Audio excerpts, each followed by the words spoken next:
September 1943. 6,000 feet over the Huon Gulf. A lone P-38 Lightning banks hard into a thunderhead while 6 Japanese Zeros close from behind. The pilot is 22 years old. His squadron mates called him naive. His commanding officer wrote him up twice for ignoring doctrine. Now he's attempting a maneuver that shouldn't exist. A turn so tight, so impossible for a twin-engine fighter that enemy pilots will mistake it for mechanical failure. They won't realize their mistake until it's too late. His name is Richard Ira Bong, and in the next 4 minutes, he will prove that everything the manual says about the P-38 Lightning is wrong. New Guinea in 1943 is not a front line. It's a fever dream wrapped in jungle and rain. The smell of aviation fuel mixes with rotting vegetation. Mosquitoes swarm thick enough to obscure instrument panels. Pilots sleep in tents that flood during monsoons, wake to briefings held under tarps, and fly missions over an island that has already killed more men from disease than combat. The 5th Air Force operates from crude airstrips hacked out of kunai grass. Marston matting laid over mud. Ground crews work barefoot because boots rot through in days. Mechanics strip parts from wrecked aircraft because supply chains move slower than the war. Every mission is a gamble against weather, distance, and an enemy who knows the terrain better than any map. Japanese fighters rule the northern approaches.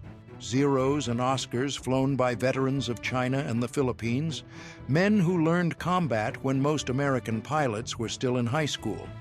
They're lighter, more agile, capable of turning inside anything the Allies can field. American doctrine is clear. Never dogfight a Zero. Use speed and altitude. Boom and zoom, dive, fire, climb away, repeat. It's sound advice. Logical, built on physics and survival statistics. And for most pilots, it works. But doctrine assumes every aircraft behaves as designed. It assumes pilots follow the manual. It doesn't account for farm boys who grew up coaxing more out of machinery than engineers ever intended. The P-38, Lightning, is a paradox. Twin engine, twin boom, heavy and fast. It can outrun almost anything at altitude and deliver devastating firepower from its nose-mounted guns. But it's not a dogfighter. The manual says so. Training officers say so. Combat veterans say so. It turns like a freight train, bleeds energy in hard banks, and if you try to muscle it into a tight turn at low speed, it'll snap into a spin that kills you before you can recover. So, the doctrine is simple. Stay fast, stay high, use your range and your guns. Don't try to turn with the enemy. It's good advice. Almost everyone follows it. Almost. His name was Richard Ira Bong, born December 24, 1920, in Superior, Wisconsin, 3rd of 9 children.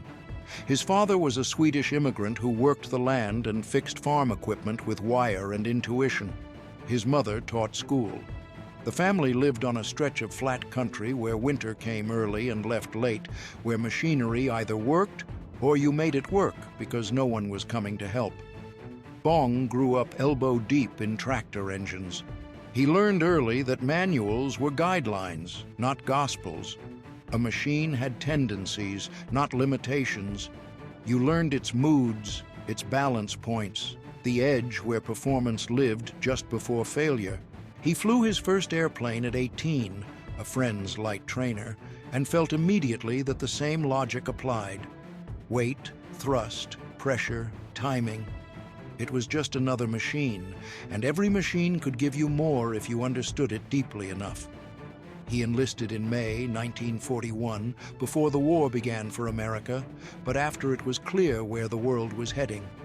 Flight training at places with names like Thunderbird Field and Luke. He was quiet, polite, and average in most respects. Instructors noted good reflexes and adequate gunnery. Nothing exceptional, no red flags.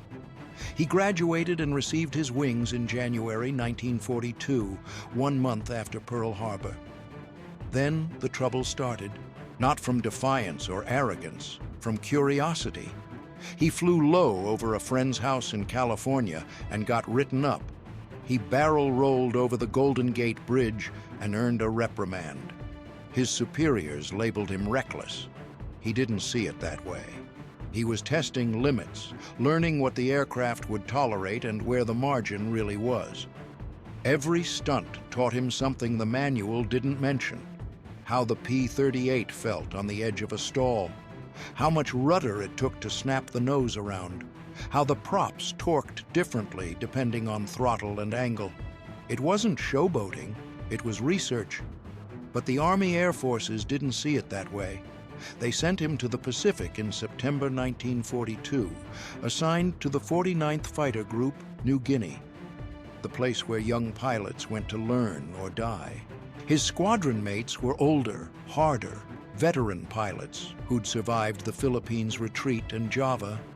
They viewed Bong with polite skepticism, a kid from Wisconsin who'd buzzed bridges and hadn't seen combat. They called him Farm Boy, sometimes to his face.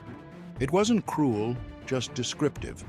He didn't talk much, didn't gamble or drink heavily, spent his downtime writing letters home or walking the airstrip perimeter watching mechanics work. He was likable, but no one expected much. His first kills came in December 1942. 2 zeros during a bomber-escort mission. Clean, by-the-book engagements.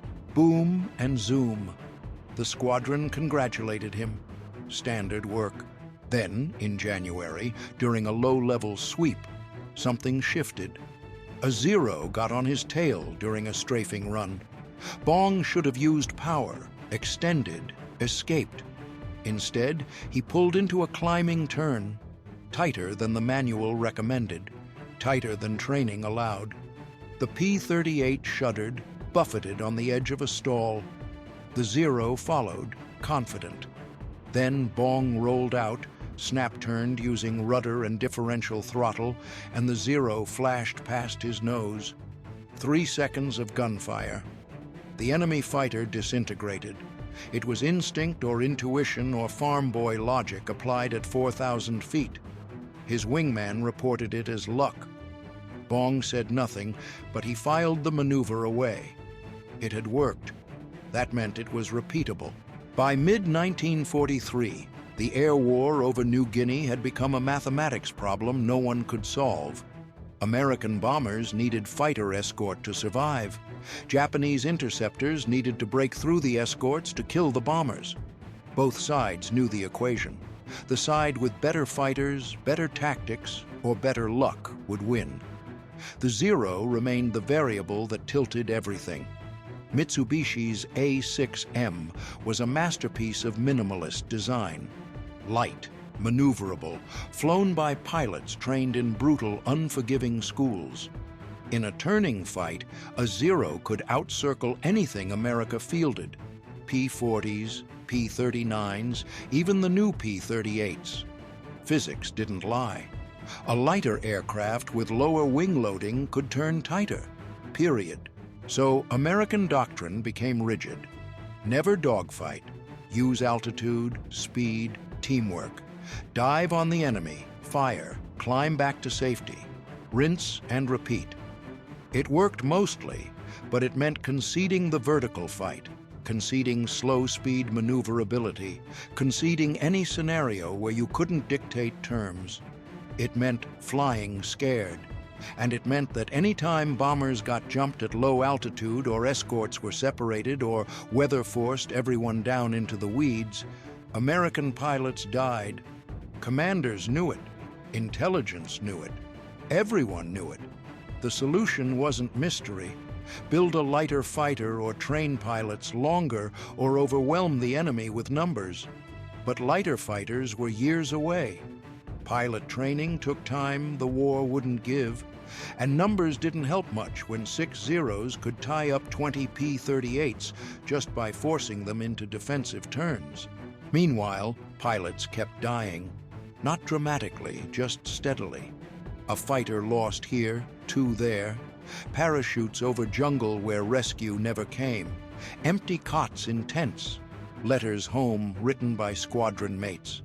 The losses were sustainable statistically. The Air Force could replace pilots faster than they fell, but sustainability isn't victory.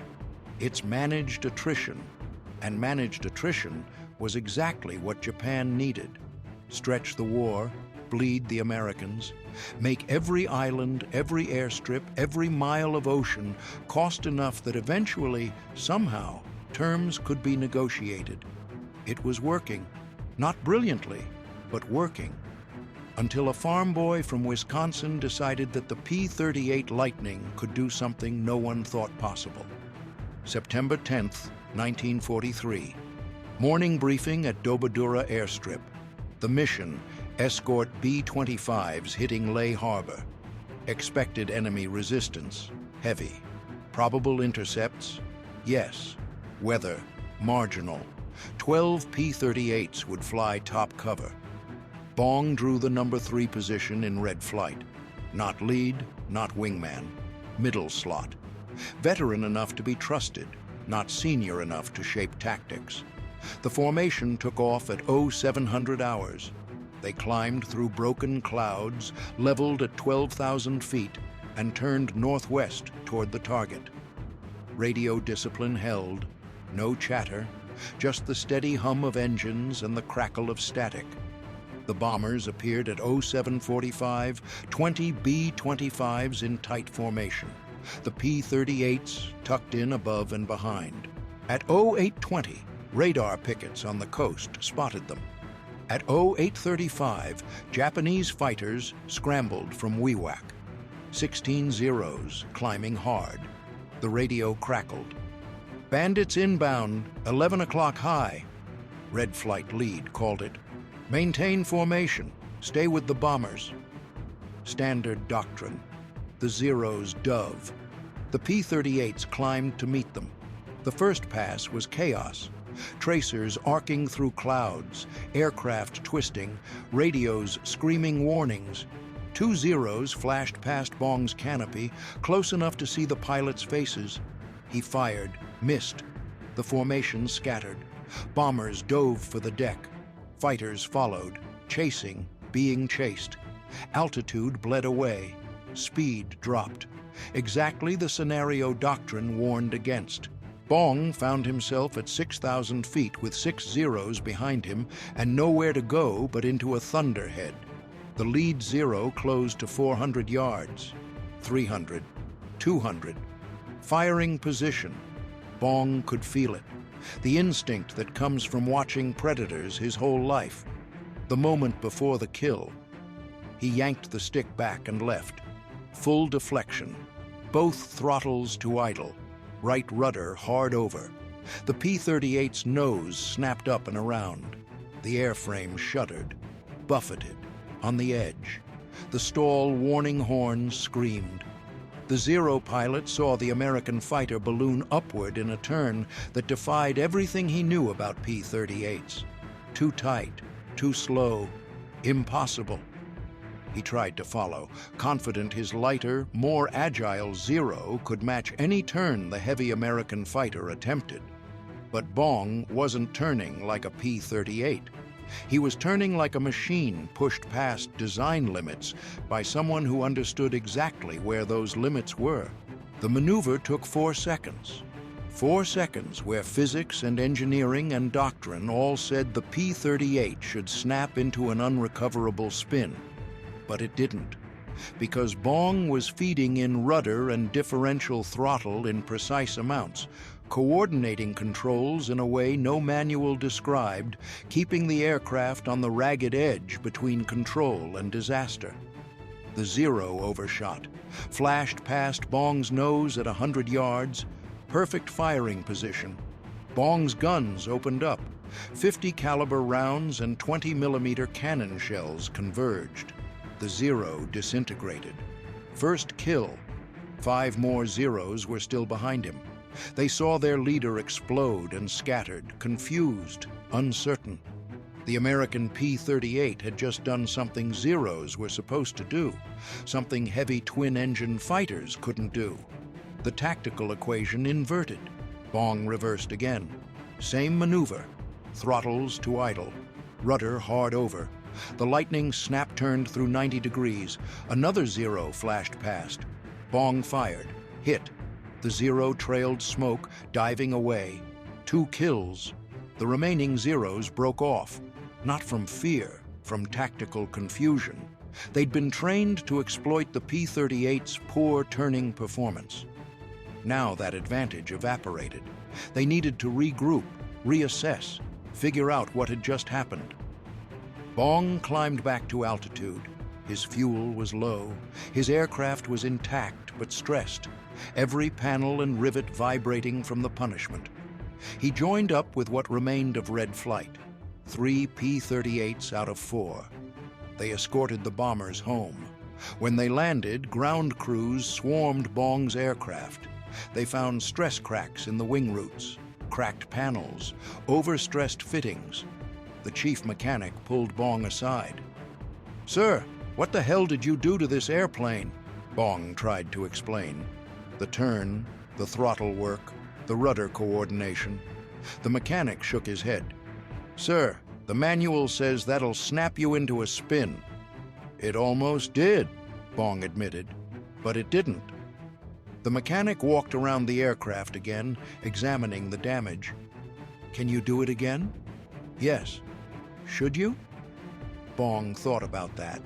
About the 2 Zeros burning in the jungle, about the 5 others breaking off, about coming home when he should have died.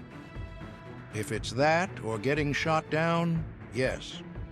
The news spread fast. Not officially. No after-action report mentioned the maneuver in detail. But pilots talk, mechanics talk. By evening, everyone on the base knew the farm boy from Wisconsin had outturned 6 Zeros in a P-38. The reactions split. Some pilots wanted to learn it. Others called it suicide. His commanding officer called him into the operations tent. Lieutenant Colonel Robert Morrissey was 36, old by fighter pilot standards. He'd flown in the Philippines, survived the retreat, lost friends. He didn't like surprises and didn't tolerate cowboys. "Bong, sit down." Bong sat. "I read your combat report. 2 confirmed kills. Congratulations." "Thank you, sir." "I also talked to your crew chief. He says your aircraft took structural damage from maneuvers that exceeded design limits." "Yes, sir." "Explain." Bong explained. "The Zero pursuit, the throttle and rudder technique, the turn that shouldn't work, but did." Morrissey listened without interrupting. When Bong finished, the colonel leaned back. "The manual says that maneuver will kill you." "Sir, I tested the edge. I know how far I can push it." "You got lucky." "Possibly, sir." Morrissey stood, walked to the map on the tent wall. "Bong, I appreciate initiative. I appreciate pilots who survive. But I can't have every young pilot trying to dogfight Zeros because you got lucky once." "Sir, it wasn't luck. It's repeatable." "Prove it." "Sir?" "Prove it's repeatable. Fly the same mission profile tomorrow. If you can do it again without spinning in or breaking your aircraft, I'll consider that maybe you're onto something. If you can't, you stop trying." "Yes, sir." Morrissey softened slightly. "Bong, you're a good pilot. You've got a gift. But gifts get people killed when they're not reproducible. Doctrine exists for good reasons, and breaking it gets pilots killed."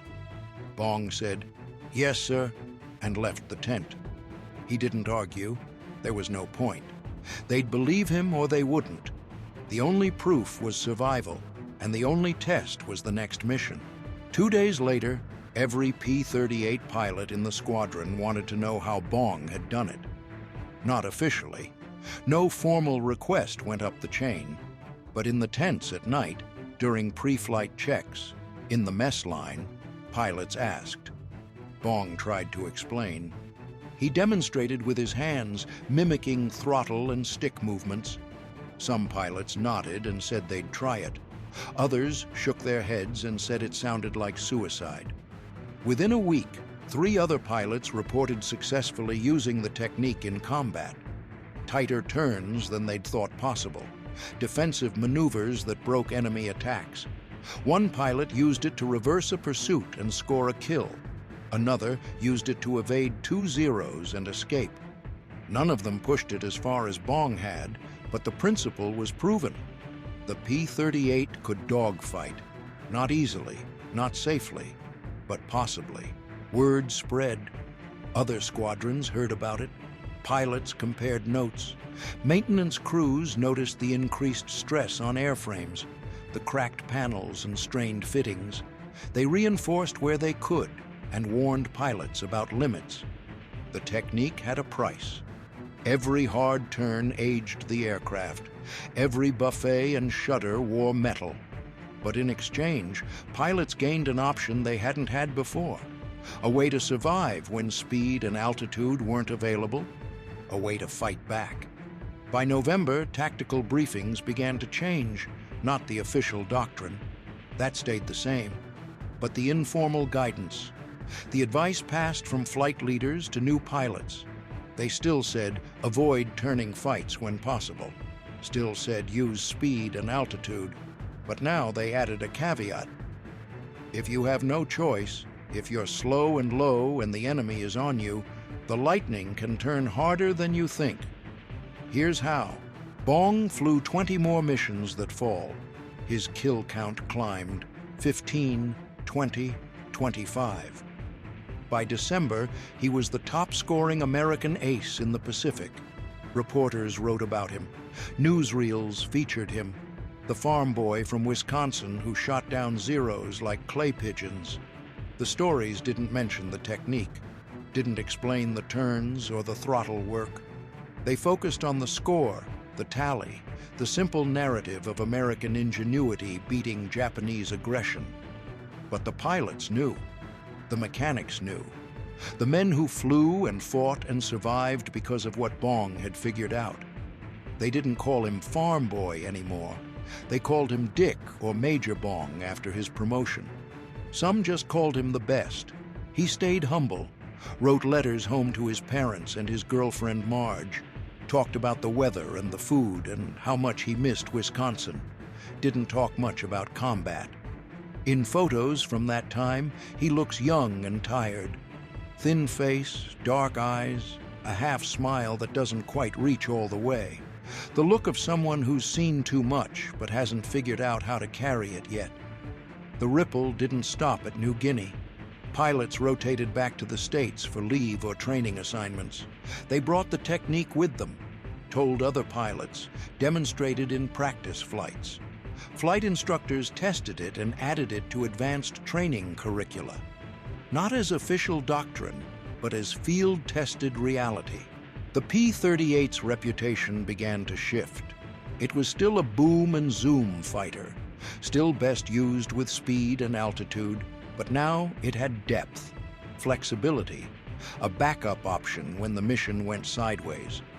Combat loss rates for P-38 squadrons dropped measurably in early 1944. Not dramatically. The air war was still brutal and unforgiving, but the margins shifted. Pilots survived encounters they wouldn't have before, came home when they should have died. The statistics were bloodless, a few percentage points. But behind every percentage point was a man who walked away, a letter that didn't have to be written, a family that stayed whole. No one attributed it directly to Bong's technique. War is too chaotic for clean causality. A dozen factors influenced survival, training, experience, teamwork, luck. But the technique was part of the mix. One more tool in the kit. One more reason to believe the Lightning could hold its own. The war continued. Bong's kills mounted. 30, 35, 40. He became a legend. The highest-scoring American ace. The face on recruiting posters. The name in newspapers. But to the men who flew with him, he was something different. Not a hero in the mythological sense. A teacher. A proof of concept. The guy who showed them that limits were negotiable. The war ended and Bong came home. 40 kills, the highest-scoring American ace of World War II, medals, parades, headlines. He married Marge in February 1945. They moved to California, where he took a job as a test pilot for Lockheed. He flew the new jets, the P-38 Shooting Stars, sleek and fast and temperamental, the future of aviation. On August 6, 1945, the same day the Enola Gay dropped the atomic bomb on Hiroshima, Bong took off on a routine test flight. The P-80's engine failed on takeoff. He tried to recover, couldn't, ejected too late. The parachute didn't deploy. He died on impact. He was 24 years old. The nation mourned. President Truman sent condolences. Newspapers ran obituaries. The Air Force named a base after him in Wisconsin. But among the pilots who'd flown with him, who'd learned from him, who'd survived because of what he'd figured out, the grief was personal and quiet. They'd lost the man who showed them that limits were negotiable. Decades later, aviation historians studied his combat reports. They analyzed his kills, his tactics, the way he'd bent a heavy fighter into geometries it wasn't designed for. Some called it genius, others called it instinct, a few called it luck. They were all right and all wrong. What Bong did wasn't one thing. It was the accumulation of 1,000 small observations, a farm boy's intuition about machines and the courage to test theory against reality when reality could kill you. The P-38 remained in service through the end of the war. It flew reconnaissance missions over Europe, ground attack runs in the Pacific, and long-range escorts that no other fighter could match. Pilots continued to use the technique Bong pioneered, refining it, teaching it, passing it down. The Lightning's reputation solidified. Not the best dogfighter, not the fastest or most agile, but versatile, survivable, capable of more than the manual promised. When the war ended, most P-38s were scrapped or sold. A few ended up in museums. Visitors walk past them now, read the placards, admire the twin booms and the nose-mounted guns. The placards mention speed and range and firepower. They mention Bong's 40 kills. They don't mention the turn. Don't explain the throttle work or the rudder coordination. Don't describe the moment when a farm boy from Wisconsin looked at a problem everyone else accepted and decided to solve it anyway. But the lesson remains, embedded in the airframe, in the combat reports, in the survival statistics that shifted just enough to matter. The lesson that expertise isn't always found in manuals, that courage sometimes looks like curiosity, that the space between what a machine is designed to do and what it can actually do is where survival lives. Bong never wrote a memoir, never gave interviews explaining his technique in detail. He didn't think of himself as an innovator, just a pilot doing his job, trying to come home, helping others do the same. The farm boy logic that made him extraordinary was the same logic that made him humble. You don't brag about fixing a tractor, you just fix it. His legacy isn't the kills or the medals or the records. It's the knowledge that limits are often softer than we think, that institutions can be wrong, that a young man with grease under his fingernails and an open mind can see what experts miss. That logic and courage together can bend the trajectory of history, one impossible turn at a time. Somewhere over the Pacific, in the space where sea meets sky, the memory of that September morning still hangs. 6 zeros closing in. A P-38 pulling harder than physics should allow. A moment when everything that shouldn't